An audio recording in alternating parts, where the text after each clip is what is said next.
July 24th, 1943. At some point, when a war goes on long enough, it is no longer enough that soldiers die on the battlefield. At some point, sooner or later, it is the civilian population who will have to bring the ultimate sacrifice for the war effort. This week, we see that at play on both sides of this world war.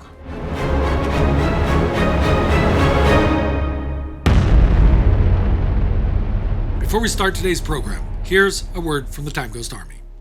Never forget. Never give up. Never surrender. Join the Time Ghost Army.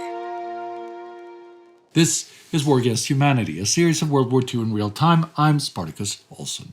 Last week, we saw how the invasion of Sicily began and how American servicemen shot dozens of German and Italian POW in two separate incidents. Ukrainian nationalists massacred 10,000 ethnic Poles in Volhynia, and the Nazis killed thousands of Belarusian civilians as part of their new anti-partisan actions, while the actual partisans started Operation Rail War.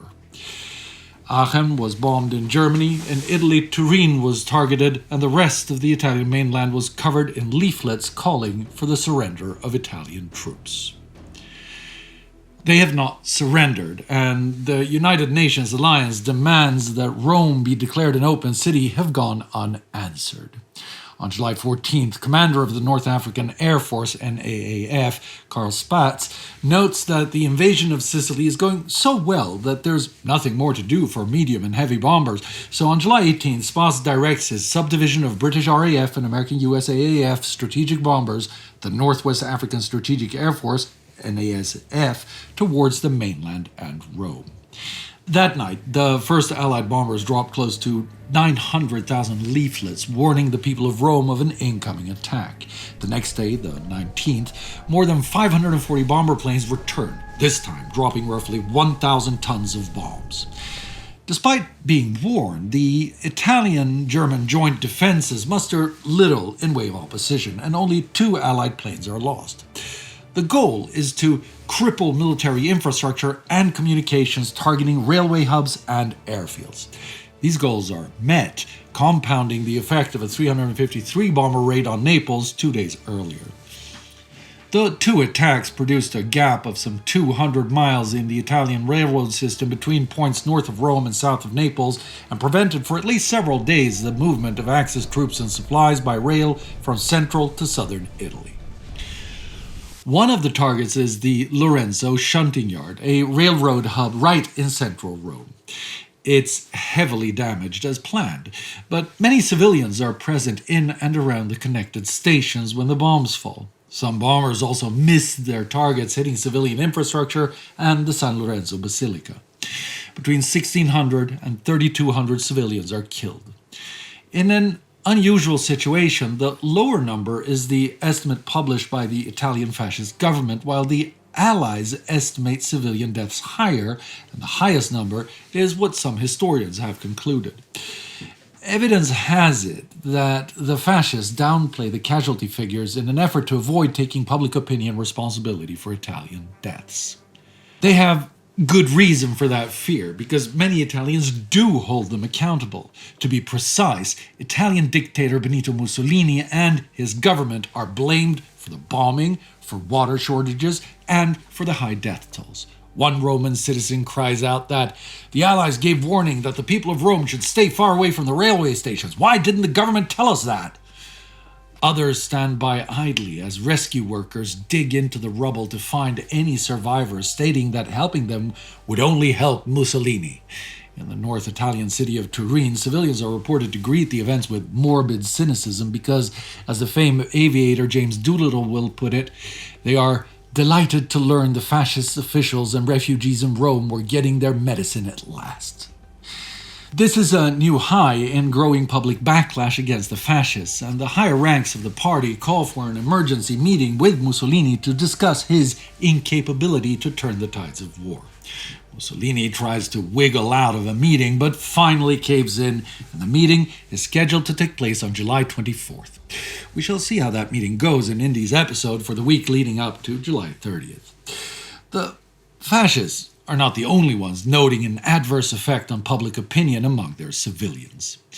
In the Nazi German Reich, the SS now report that in bombed cities, especially Cologne, the mood is beyond muted. People have begun openly expressing yet more doubts that Germany can win the war, and morale is at an all-time low. But it's not universal.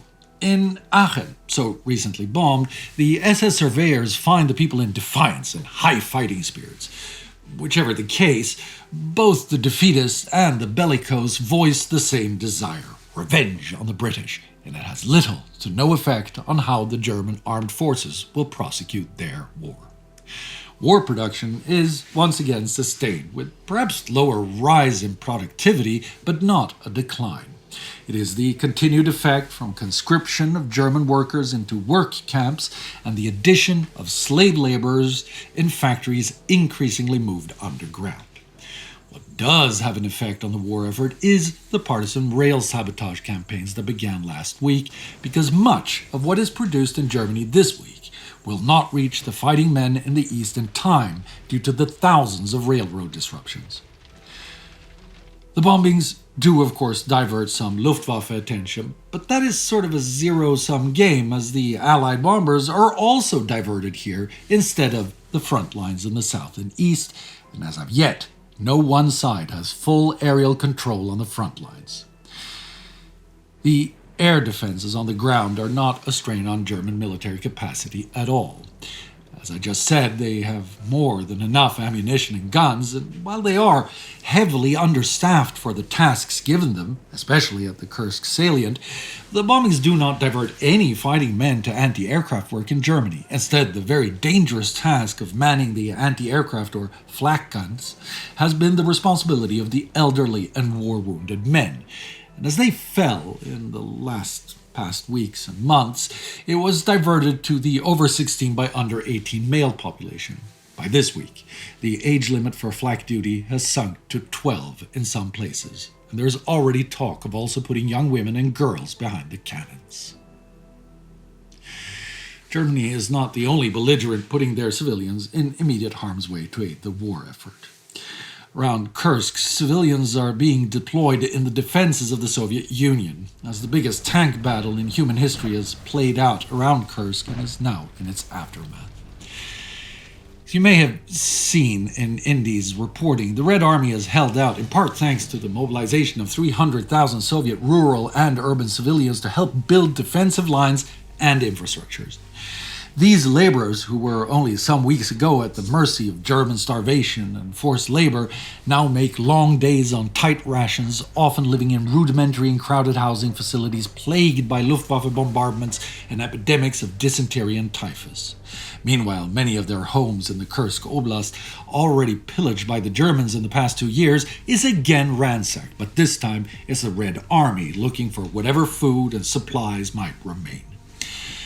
When the German offensive has now been stopped dead in the tracks and the Soviets have begun to pursue a counteroffensive, the labor of the Soviet workers is not over. The Red Army relies mainly on rail-bound supply lines for logistics, and they already concluded that they needed a new line to embolden the Voronezh front. At the beginning of this week, on July 18th, construction of the Stadio Oskol-Java railroad line in the Kursk Oblast is concluded, and trains begin to run. The railroad will be crucial to replace both destroyed material as well as wounded and dead soldiers as the Red Army continues to sustain massive casualties to prevail. The railroad was laid down in the middle of heavy German attacks by 20,000 mobilized Soviet women and men under political leadership of Komsomol activists. Their job is to boost morale and lift Soviet spirits, reading propaganda and leading anti-fascist and communist doctrine discussions in the evenings. A morale boost the workers may very well need in view of doing the heaviest imaginable physical labor on a diet that never exceeds a bowl of watery soup and at most 700 grams of bread per day, often only 200 grams, and many days no bread at all. While they toil on the precipice of starvation, there are others who actually starve.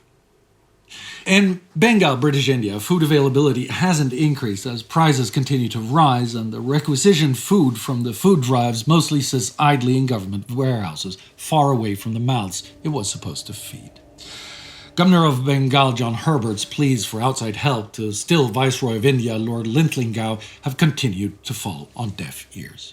During a meeting of the Bengal Legislative Assembly, Fazlul Huq, previous Prime Minister of Bengal before Herbert took office in March, addresses the colonial government's inaction, saying that the situation is affecting not merely the welfare but even the existence of 60 million people of the province. Millions of Bengalis are now dislocated, moving around the area in search for food. Disease is rampant, which is overwhelming the only 4,000 doctors who are supposed to care for 60 million inhabitants of Bengal. To boot, well over half of those doctors are practicing in Calcutta, leaving most of the population completely without modern health care. The deaths there, out of sight of the people in power, have been steadily rising. But by now, famine has also reached the urban areas. Reports are now filed describing many children severely underfed, often dying in the streets. While the British colonial government does little to alleviate that situation, the British, American, and Soviet occupiers of Iran have at least begun to deliver aid to the starving there. As you may have or will see in my special episode about that famine, the Western Allies promised 30,000 tons of wheat for Iran by June, when summer harvests were expected to alleviate the famine. It has arrived, but only about 50% made it to the Iranian civilians. The rest was diverted to government needs and lost to corruption. The shortfall is, however, made up to some degree by the 25,000 tons of Soviet wheat that has arrived from May until now in July. Without that, many thousands more would have died.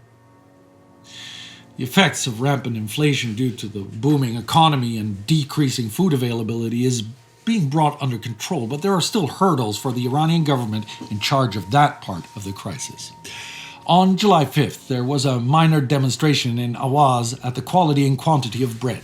The Governor-General, Misbah Fatimi, as a result, has deported to Burujir 4 leading merchants who are believed to have engineered the affair in their own interest and in an endeavor to obstruct government control of the price of bread. Controls badly needed. As for many, cost of living post-inflation is still insurmountable. American observers are skeptical about a swift relief. 2 officers have recently made independent tours of the outlying districts in Kurdistan on the Iraqi-Persian front. In their reports, they stress the bad economic situation, both past and present, and are not optimistic about the future. Last winter was disastrous for the villagers, and many people died of starvation. It is estimated that only about half the population is in a position to make adequate provisions for food supplies. The other half, whose condition is said to range from extreme poverty to complete destitution, is dependent on such measures as the government may put into force. Last year's efforts give no ground for optimism in this respect. Social unrest continues to spread through the cities as civilians already now begin to worry about the coming winter. And while that suffering continues, new suffering comes to the ruins of the Warsaw Ghetto. In June, we saw German Führer Adolf Hitler formally order the destruction of all ghettos. From now on, Jews will only live, work, and die in concentration and labor camps under strict Nazi control. In Warsaw, after the near-total destruction of the quarters holding the ghetto in May, little has been done to clear away the rubble. That work will fall on prisoners in a concentration camp that now rises from the ashes on the former grounds of the destroyed Pawiak prison. Now, plans for a Warsaw concentration camp go back to October 1942, when Reichsführer SS Heinrich Himmler suggested gathering all local craftsmen in one SS-operated labor camp. The plan was revived after the ghetto was destroyed. On July 19th, the first 300 prisoners, mostly German criminals, arrive at the camp. Roughly 7,000 people will pass through this camp throughout the remainder of the war, the majority Jews from various Eastern European countries. The scope of the camp remains limited, as prisoners are mainly tasked with salvaging building materials from the destroyed ghetto. It's extremely heavy labor, made worse by the circumstances on the ground. Jewish forced labor, Oskar Pazerman, now forced to clean away the remnants of his own people whose lives were destroyed by the forces of the SS, describes how the streets of the ghetto were a dreadful sight for us. It stank of corpses, which were lying in the bunkers and under ruins. The streets were covered with pieces of furniture and burned clothes. And so, in the ruins of humanity, the toil of millions of men, women, and children goes on in order to sustain the destruction of human lives. Sacrifice for the greater good, they say. The suffering of many to alleviate or even avoid the suffering of many more. And is it any different than the men dying on the front? Doesn't everyone have to sacrifice themselves to prevail in this summer when it looks like all benevolence has taken leave from most of the planet? By a utilitarian argument, it is indeed the price we have to pay for the collective good. That is most certainly the argument of the Nazis when mass murdering their perceived enemies. A few have to suffer under the burden of carrying out beastly murders, even killing infants who would otherwise one day destroy the German race. It has long been the argument of the Soviets that the prospects of the collective in the socialist state must be upheld at the cost of individual freedom, even life. It is the very essence of colonialism. The more evolved culture and values of colonial masters demands that the subjugated, less developed imperial subjects carry the burden at the price of suffering and death, so that one day the whole world can be alight under the bright shining rays of the values enshrined in a superior culture. Are these ideas worth dying for? It was thought so when it was soldiers who died to defend them, men in their best age. That has been the nature of war for as long as we can imagine. So has the concept of collateral damage of at least some dead civilians. But never before at this scale. With modern war, the price to pay for these ideas has become staggering. Did they foresee that? Did Hitler and the Nazis factor in the possible deaths of hundreds of thousands of children of the master race? Did Stalin and the Soviet factor in the wholesale starvation and plundering of the proletariat? Were the colonial empires always ready to sacrifice millions of their own people just because they were considered less evolved? All you have to do is to find the answer is to listen to what they said and what they did before this war began. You will see that the answer is a resounding yes. Yes, because these ideologies are ideologies of forced and self-righteous violence, built on utilitarian suffering and consummated in ritual mass murder. The only remedy for this disease is that all human lives are sacrosanct, and there is no price that makes it acceptable that humans are deliberately sacrificed on any altar, for any reason, not even to safeguard the freedom and well-being of the collective.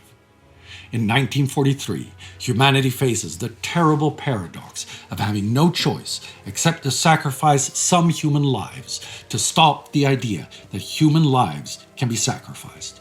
That is why we must oppose these terrible ideas before they even take an inch of ground, vigorously defend the ideas that make us human, compassion, understanding, and respect. Never forget.